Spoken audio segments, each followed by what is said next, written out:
Welcome back another video. आज का video Arijit Singh का पोर्ट्रेट ड्रॉ करूँगा। दिखा रहा हूँ मैं जिसको मैं यूज़ करूँगा।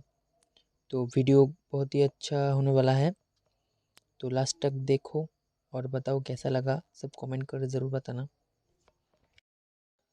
पहली बार मैं दोनों पेंसिल का एक साथ यूज़ करूँगा, एक चारकोल और दूसरी वाली ये ग्राफाइट पेंसिल जो कि 8 लाइन का है, बहुत ही स्मूथ आता है। यहाँ पर मैंने HB पेंसिल की मदद से फास्ट लेयर को कंप्लीट कर दी। स्टेप बाय स्टेप लेयर को कंप्लीट करूँगा, लाइट टू डार्क।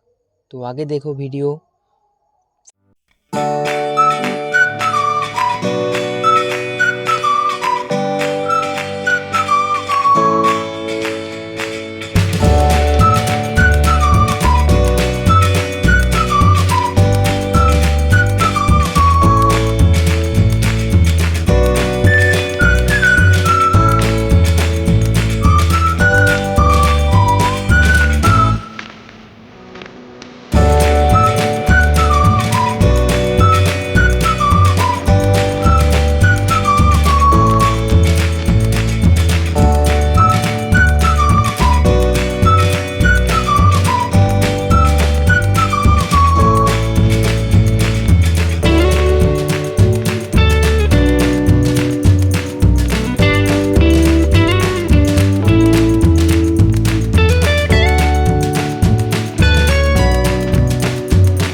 ये लम्हा जो ठहरा है